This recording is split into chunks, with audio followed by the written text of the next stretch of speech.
Welcome to TV Africa News and thank you for always joining us. This is Africa Today. My name is Najuma Lima, but first are the headlines. Uganda, South Sudan organized first ever business forum to help ease trade. Chibalama's faction warns Bobi Wine against masquerading as NUP president. Congolese diaspora marches in Brussels to pay homage to Lumumba. Bull FC Vipers AC to start Continental adventure in August. Welcome once again. Now the news in detail. The first Uganda South Sudan Business Forum is said to be opened today in Juba as one of the ways to help ease trade between the two countries. Addressing journalists on Tuesday, Uganda's ambassador to South Sudan, Brigadier Ronnie Balia, said the forum will help further improve trade ties between the two countries. We have more. Uganda's ambassador to South Sudan, Brigadier Ronnie Balia, said that after the war, the South Sudan government is doing its best to restore systems following a total breakdown. He noted that the business forum is aimed at creating an enabling platform that allows the Ugandan South Sudan public and private sectors to discuss business challenges, identify opportunities, share experiences, and create business-to-business networks for the benefit of both countries' citizens. He said that as part of the Uganda South Sudan Business Forum, both countries will reopen the Joint Permanent Commission as a government-to-government forum to discuss issues that will help in stimulating and easing trade. He mentioned the construction of the Gulu-Juba railway line to ease pressure on the Gulu-Juba-Nimule road, as well as the Karuma-Juba electricity line. He said the Joint Permanent Commission was last held 10 years ago in 2012 in Kampala before the war broke out a year later in 2013. Brigadier Balia also mentioned the issue of compensation to Ugandan traders who had supplied goods, noting that the Juba establishment is currently verifying beneficiaries before compensation begins. Controversial National Unity Platform Party founder Moses Nkonge Chibalama has once again returned into the news by accusing party leader and former Chadondo East MP Robert Chagulanyi Sentamu, also known as Bobi Wine, as a masquerader. On Tuesday, Chibalama's faction opened a new office for National Unity Platform in Church Zone, Kabowa in Lubaga Division. Nalugo reports.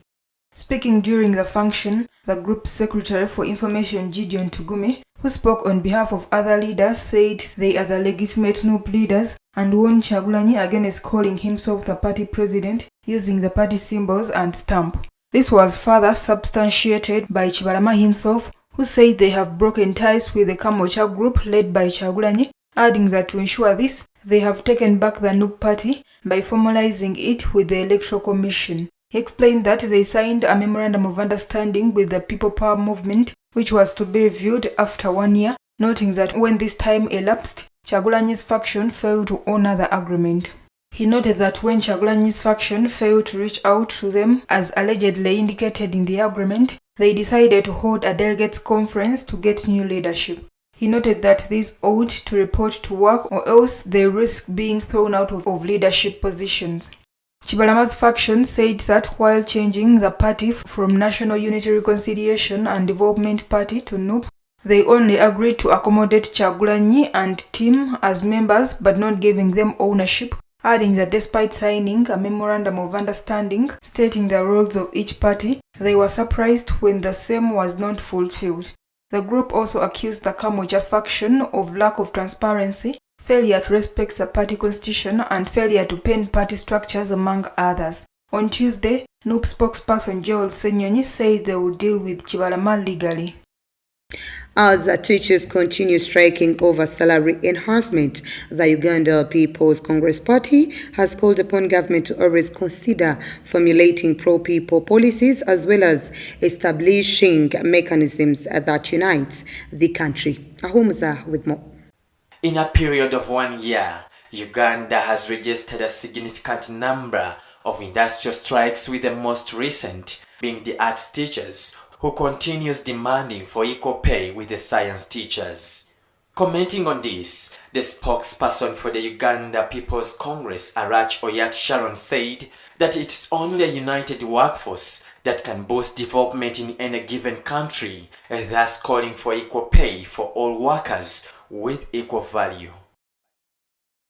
According to Sharon, institutions in charge of working out salaries and wage structures as well as conditions of service need to have a wider consultation and see how best the collective bargaining agreement can be implemented without causing tremors in the teaching fraternity. Yesterday, Uganda Cabinet approved the new regulations that are to govern the teaching fraternity, but Sharon says the regulations are not effective since they come in a wrong time when the teachers are demanding for what belongs to them. Sharon further called upon women in the UPC party to fully participate in the forthcoming Women Council elections. Let's take a quick break. We will be right back.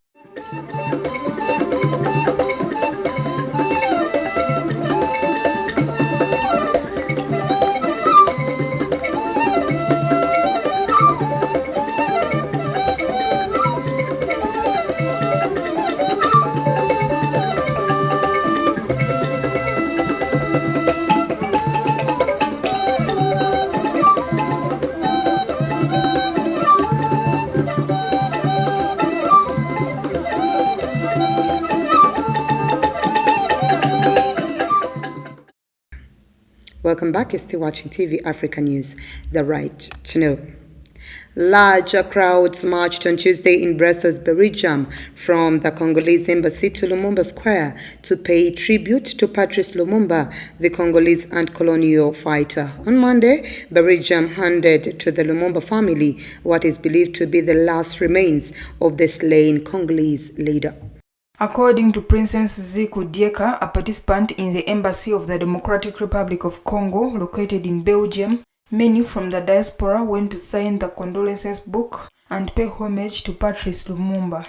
Patrice Lumumba was executed in 1961, aged just 35, with anti-colonial companions Maurice Impolo and Joseph Okita. His body was cut into pieces and dissolved in acid, but a Belgian police officer kept two teeth as a trophy of his macabre execution. 2 years ago, the Federal Prosecutor's Office said there is no absolute certainty that the tooth being returned is Lumumba's since no DNA test could be conducted. The tooth was seized by Belgian authorities in 2016 from the daughter of the policeman Gerard Soeta after Lumumba's family filed a complaint. The casket containing what is believed to be Lumumba's tooth is said to be flown back to the DRC, where it will be officially laid to rest at a memorial site. The country is set to hold 3 days of national mourning from 27th to 30th June, a day marking the 62nd anniversary of independence. A bloc of West African nations began deploying a stabilization force to Guinea-Bissau on Monday after the country was thrown into turmoil when its president escaped a coup attempt in February. According to the Economic Community of West African States bloc, the Guinea-Bissau Stabilization Support Mission comprises of some 600 troops from Nigeria, Senegal, Ivory Coast, and Ghana.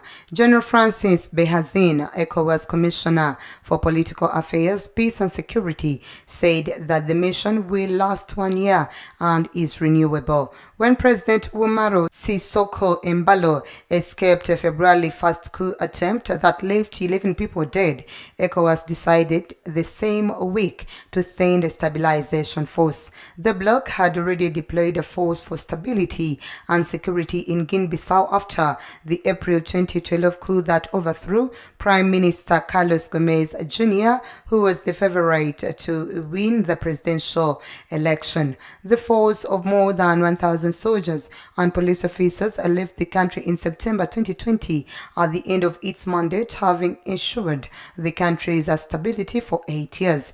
Guinea-Bissau, a small nation of around 2 million people bordering Senegal and Guinea, is prone to coups. It has experienced 4 of them since independence from Portugal in 1974, the last in 2012. Since 2014, while committed itself to a return to constitutional order, there has still been unrest but with reduced violence.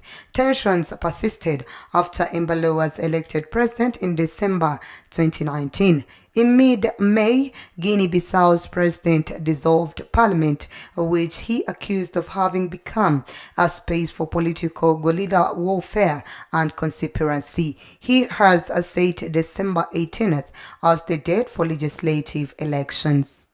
Moving on, the number of young voters registered for Kenya's August elections has dropped since the last poll 5 years ago, according to the Election Commission's announcement on Monday, pointing to apathy among a youth disenchanted by economic hardship and widespread corruption. Let's take a look.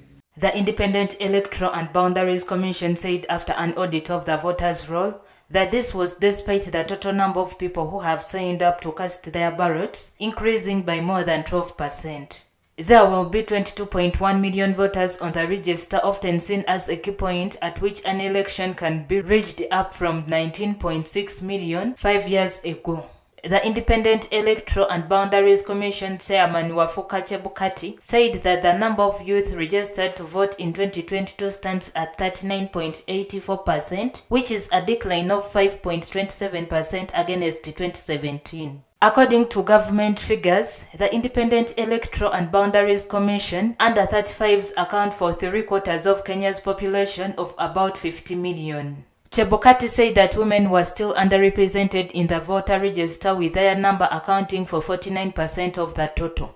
The East African Economic Powerhouse will hold presidential and parliamentary elections on August 9, in the shadow of previous polls which have been marred by ethnic violence. The IEBC said that during the audit, more than 246,000 deceased voters were removed from the electoral roll.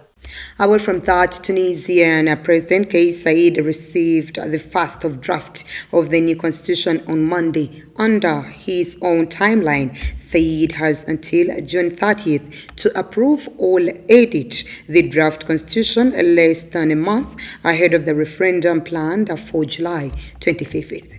According to Sadok Belaidi, coordinator of the National Consultative Commission for a New Republic, are charged with drafting the new document. The conditions for drafting the constitution were difficult because of the short time they had at their disposal. The planned referendum marks 1 year since the power grab by Kais Saied that saw him sack the government and suspend an elected parliament. The president wants to replace the current constitution, the product of a hard-won 2014 compromise between bitter political rivals, but which enshrined a mixed parliamentary presidential system that often produced political deadlock.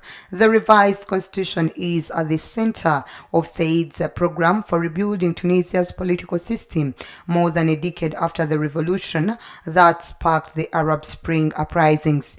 Islamist party Ennahda and other opposition forces were excluded from Saied's national dialogue and have fiercely criticized his roadmap, accusing the president of wanting to impose a constitution tailor-made for his own ambitions. Let's once again take a quick break. We will be right back.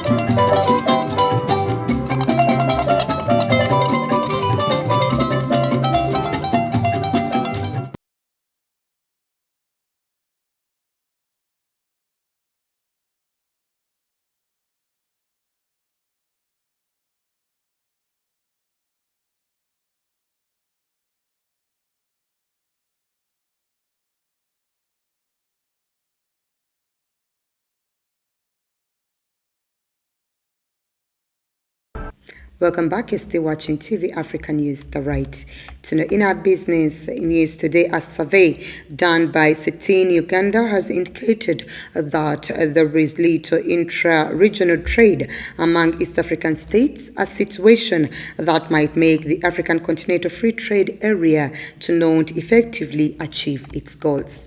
The African Continental Free Trade Area Agreement sets in place a common market for 55 African states that are members of the African Union, and currently 54 countries have signed the agreement, while 43 of these have deposited their instrument of ratification to the largest free trade area in the world by number of participating countries. Speaking during the East African Community Post-Tax and Budget Dialogue for the financial year 2022-2023 at Serena Hotel in Kampala, the CIATIN Executive Director Jen Nalunga said the volume of trade among the East African Community Partner States is not high enough, with many trading with those outside the region. She noted that Rwanda and Burundi have tried to import from within East Africa or Africa at large as part of the Continental Free Trade Area, with at least a quarter of their imports from within, whereas Kenya and Tanzania have performed worst. Nalunga explained that whereas there is potential to lift 30 million people out of extreme poverty, as well as real income gains from full implementation of AfCFTA expected to increase by 7% by 2035 to nearly $450 billion, as well as having the potential of boosting intra-African trade by 52.3% by eliminating import duties. There are reasons why intra-trade among the countries is still down. In terms of proportional losses of the tariff revenue, Burundi incurs the largest proportion of 30%, followed by Uganda with 7.6%, Rwanda 5.5%, Kenya 4%, and Tanzania 3.7%.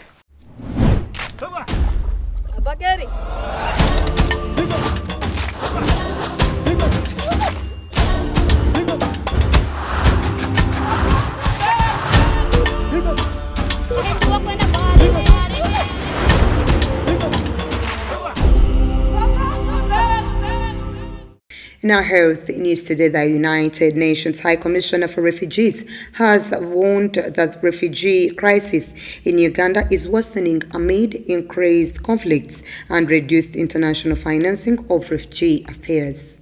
The world commemorates the annual World Refugee Day on June 20 amid mounting concerns about the increasing number of refugees seeking safety outside and within their borders. There are 100 million refugees and asylum seekers around the world, as well as 53.2 million internally displaced persons who need protection and humanitarian assistance. Esther Anyakun, the Minister of State for Relief, Disaster Preparedness and Refugees, said Uganda has fully embarked this principle by keeping its borders open and receiving 62,000 women, men, girls and boys who have fled from the Democratic Republic of Congo and South Sudan since the start of the year. She explained that the growing population serves as a reminder that we must find long-term solutions to the world's conflicts and assist countries grappling with the refugee crisis. On March 28, 2020, fresh fighting broke out in eastern Congo, causing a massive displacement of people seeking safety across the border in Uganda. Since then, over 30,000 people have been received at the Nyakabande Transit and Holding Center in Kisoro district in southwestern Uganda. Thousands of refugees and asylum seekers are being left without adequate life-saving assistance due to insufficient financial and material support available, despite patterns stepping up their efforts to respond.